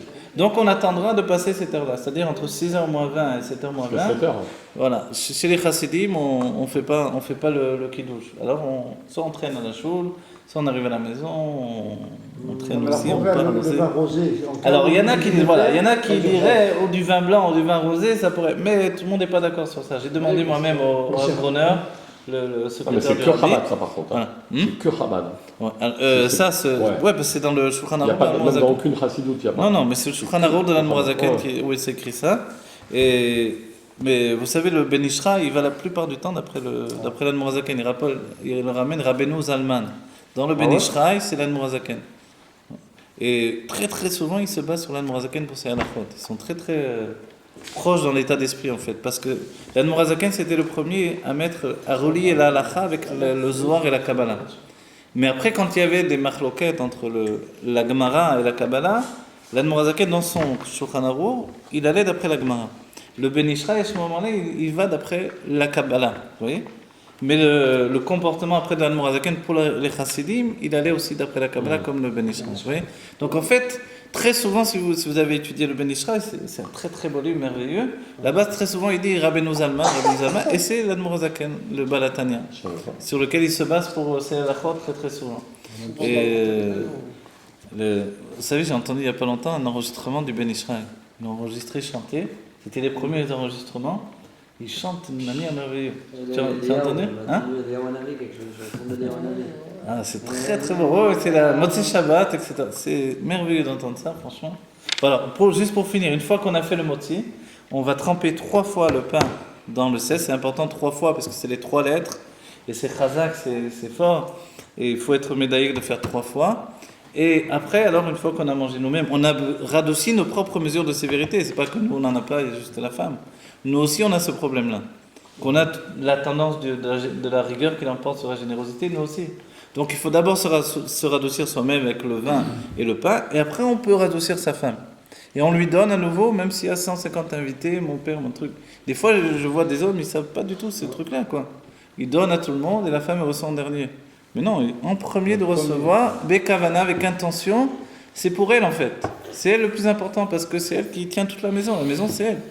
La maison, dans ses murs, dans tout, c'est la femme, quoi. Voilà, là on arrive dans une maison, les ballons qui sont là-haut, c'est la femme, c'est tout. Vous voyez ? Donc la maison, en fait, on rentre dans une maison, grâce à Dieu, on voit que c'est propre, c'est Messouda. Un homme, il faut qu'il remercie voilà, les belles fleurs. Tu m'as dit, peut-être le balaba, il a acheté les fleurs. Ah, c'est des fausses, voilà. Et bien, tout ça, tout ce lien-là, c'est la femme. Ouais. Elles sont fausses, mais elles sont belles. Ah, elles sont fausses, elles sont belles. Moi, je n'ai même pas pensé qu'elles étaient fausses. Pour le verre de kidouche, est-ce qu'on pose sur la table à sa femme ou il est dans la main? Pour le verre de kidouche. Alors, ouais, sur ça, c'est vrai que.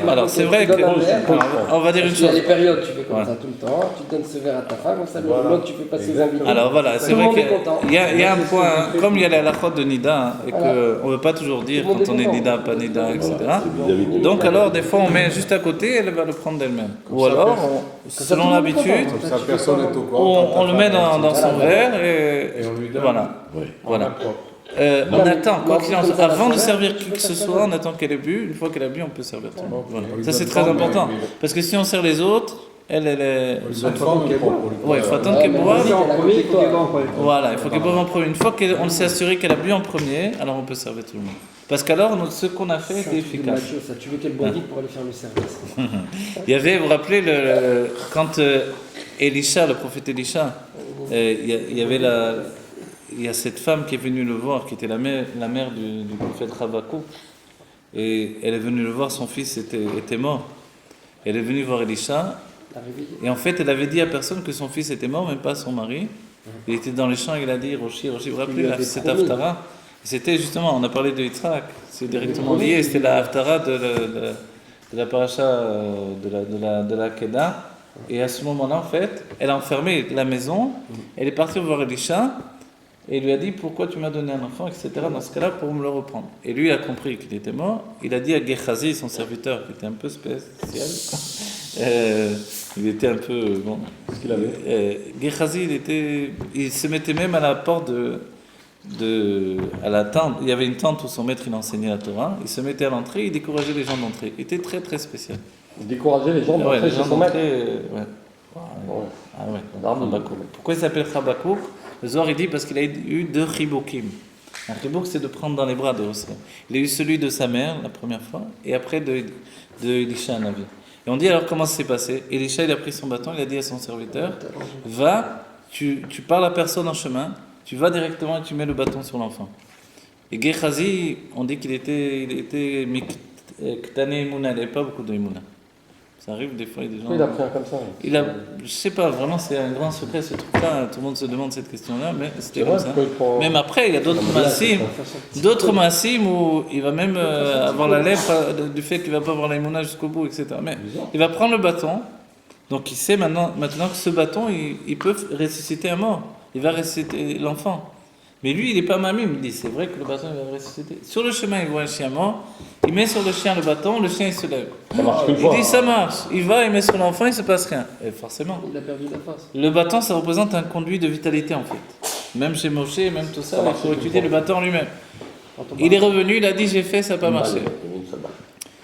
Elisha, il a compris ce qui s'était passé, il a dit je vais y aller moi-même. Il a été, et le Zohar, ceux qui étudient le Zohar, il a dit là-bas il y a tout le secret de Triat Hametim. Il s'est mis sur lui, ses mains sur ses mains, son visage sur son visage, et il a ressuscité.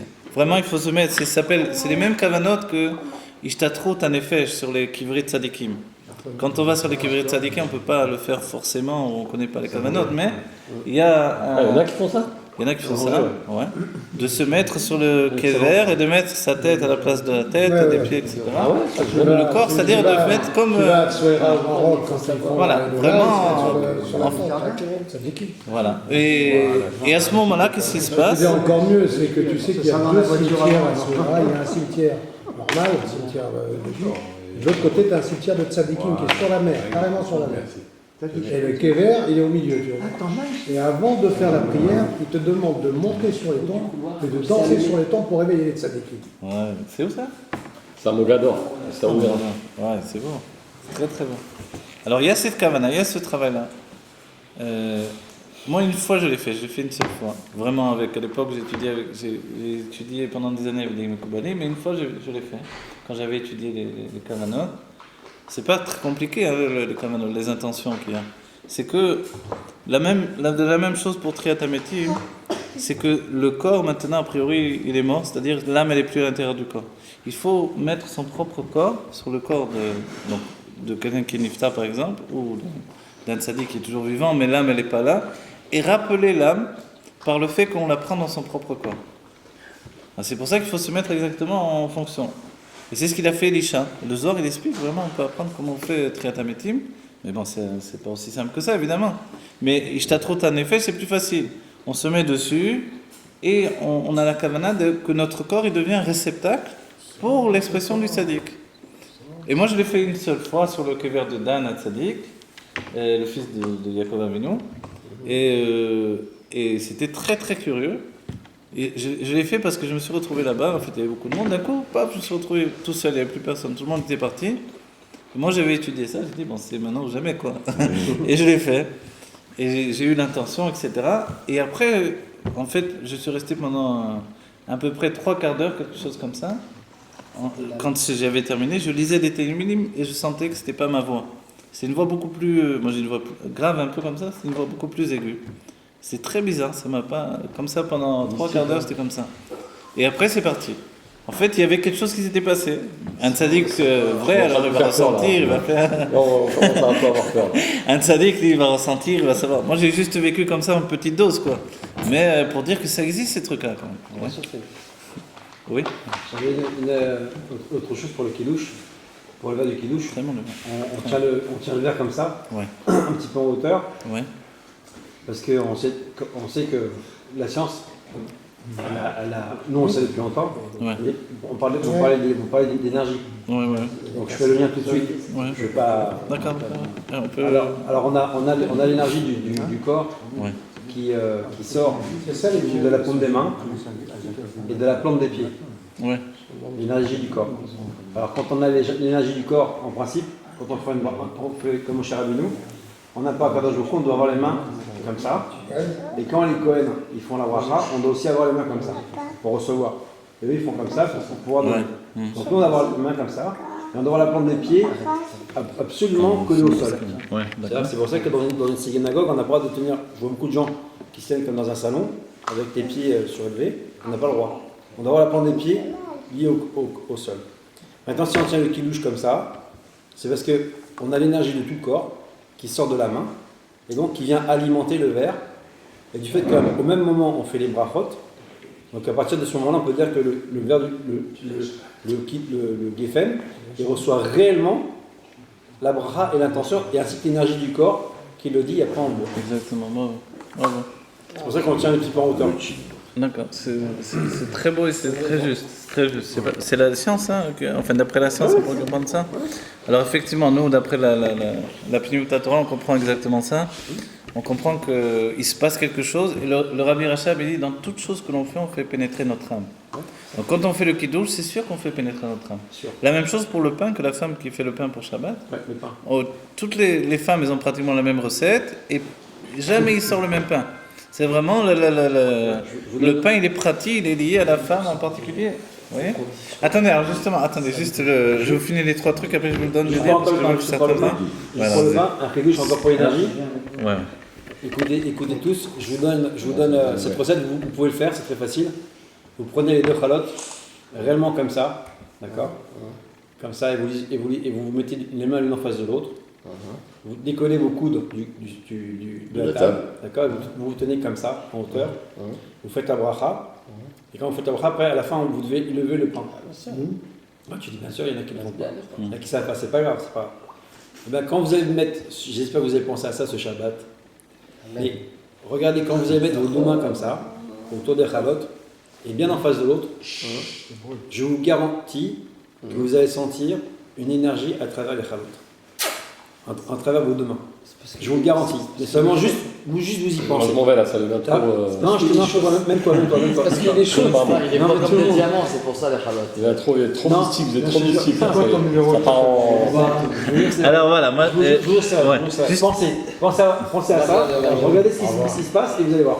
Alors juste regardez, juste avant que vous sortiez, le dernier truc je vous dis, parce qu'on a dit qu'on disait 3 choses, je voulais dire avant qu'il parte. Restez, parce que je vous dis juste un instant, regardez.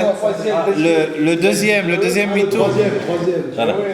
On a vu le deuxième moyen de radoucir sa femme, les mesures de rigueur de sa femme, c'est le pain. Voilà. Et le troisième, c'est l'union intime. C'est l'union intime entre l'homme et la femme. Et ça, l'union intime, alors c'est aussi, le troisième, c'est l'union intime entre l'homme et la femme. Et ça, l'union intime, c'est pour ça que les sages ont dit de le faire le jour du Shabbat. Parce qu'à ce moment-là aussi, l'homme, il donne de son être à lui, qui est le chesed, la générosité, dans la femme, qui est un réceptacle pour ça, qui est la rigueur, et à ce moment-là, en fait, il radoucit ses mesures de sévérité. Et là, c'est la finale, on va dire, c'est le troisième, c'est la chazaka, la protéose, voilà. Et le bouquet final. Le bouquet de rose. Voilà. Et à ce moment-là, on a fait un travail. Et évidemment, c'est pas parce qu'on a fait ça qu'on a tout fait. Ça n'empêche pas du matin au soir de faire le travail, de dire des compliments à sa femme. Moi, j'avais un ami, et alors j'étais chez lui invité Shabbat, et c'était bon le repas. J'ai dit, c'est très bon. Et je lui dis, et toi tu dis rien, ta femme dit que c'est bon quelque chose. Il me dit, moi je dis quand c'est pas bon. Comme ça. En fait, il est évident qu'on ne doit pas faire ça. Non, il faut encourager la femme, c'est pas facile. Tous les trucs, il faut la renforcer, il faut être. Vous savez, aujourd'hui, il y a ce qui s'appelle le coaching là. Coaching, on a besoin, autant nous aussi on a besoin qu'elle nous encourage, autant elle a besoin. Les enfants doivent les encourager. Le rabbi dit, dans notre génération, l'essentiel c'est les oded. Les oded, c'est encourager. On doit tous s'encourager. Et c'est ça alors, pour finir peut-être là, on est sur le pas d'apport. L'essentiel c'est de nous encourager les uns les autres. Sachez qu'on est tous des juifs avec plein de gdoucha, plein de qualités, plein de Torah. On a entendu ce soir des choses magnifiques, bravo, c'est merveilleux. Et on doit s'encourager, il faut continuer, il ne faut pas avoir peur, il faut diffuser. Et comme ça on va porter la Géoula et recevoir vraiment le visage du Mashiach. Il est là, il est prêt parce que chacun d'entre nous on peut en faire partie. Les Chaim, Chaim et les Moshe.